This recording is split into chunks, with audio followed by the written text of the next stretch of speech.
It was 2:14 a.m. when Maria Davis's phone buzzed. She was half asleep, half alive, really, like most people in Hollow Creek. She didn't expect that text. No one could have. They know. I don't have much time. Tell no one. The truth is under the lake. 30 minutes later, the mayor's car was found submerged at the bottom of Hollow Creek Lake. And from that moment on, nothing in that town would ever be the same again. The whole town turned up for the funeral. Mayor Thomas Reed, veteran, father, reformer. He was a man who promised to clean up Hollow Creek. Maria watched from the back pew. She covered his campaigns, his speeches, even his scandals. But nothing about that text made sense.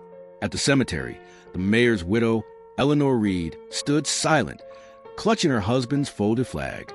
After the service, Maria approached the sheriff. Sheriff Lyle. Maria, you're sure it was an accident? Sheriff Lyle, firm, rain slick roads, late night, no seatbelt. Case closed, Maria. Let the man rest. But something inside her twisted. The mayor wasn't a reckless man. He didn't drink. He didn't drive at night. And that text, "The truth is under the lake," echoed in her head like a curse. That night, Maria opened her laptop and began typing a new file. Project Lake. What happened to Mayor Reed? The first thing she found, the mayor had recently blocked a major development deal, Hollow Creek Redevelopment Project, a multi-million-dollar expansion that would turn the lakefront into a luxury resort. The man behind it? Elias Porter, CEO of Porter Industries, a man with deep pockets and deeper secrets. Maria sneaked into City Hall after hours. The cleaning crew was gone. The lights flickered. She picked a lock on the mayor's office drawer and found a flash drive labeled HC Lake Project /do not open.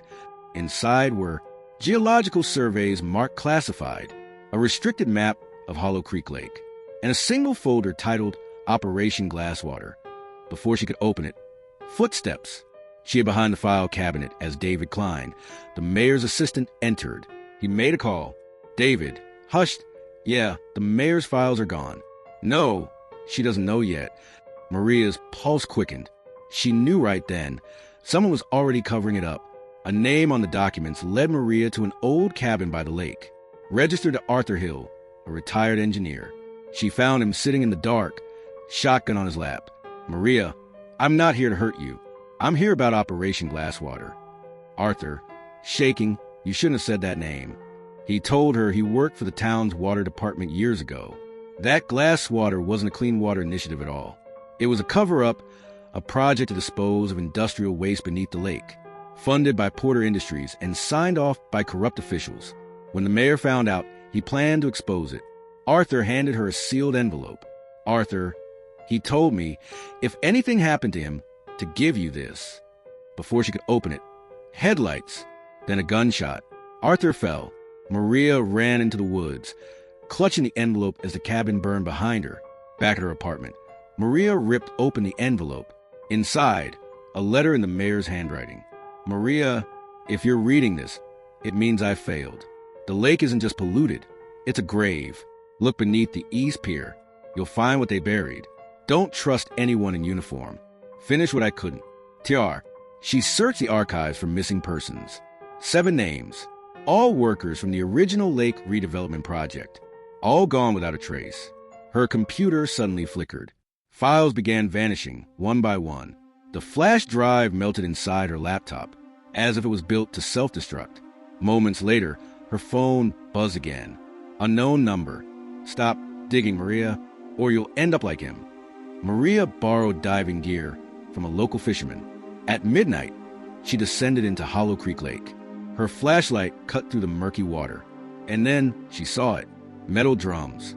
Dozens of them, leaking greenish liquid. Next to them, bones. Human remains chained together beneath the mud. Sound. Heartbeat rising. Water distortion. She took photos. Recorded everything. But when she surfaced, Sheriff Lyle was waiting on the dock. Sheriff Lyle, you shouldn't have done that. Maria, you knew, didn't you?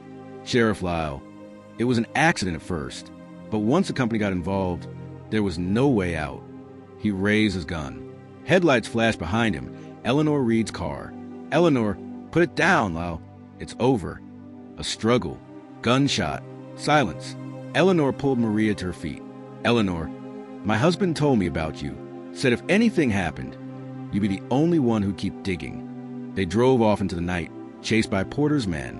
Maria and Eleanor broke into the old Hollow Creek radio station. They powered up the live broadcast system. Maria's voice trembled at first, then steadied. "This is Maria Davis. I have proof that Mayor Thomas Reed was murdered. Operation Glasswater was a cover-up. The truth was buried beneath our lake, along with the men who tried to expose it." She played the recordings, read the mayor's letter, and uploaded everything live. Within minutes, the broadcast went viral. Social media exploded. Hashtag Justice for Reed trended worldwide. By morning, Porter Industries was raided. Sheriff Lau was arrested. Bodies were recovered from the lake. Hollow Creek was no longer silent. Weeks passed.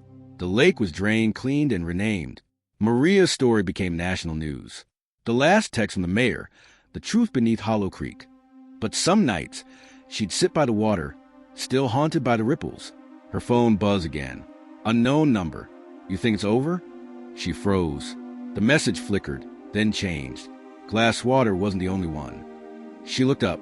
Across the lake, construction cranes glowed in the distance.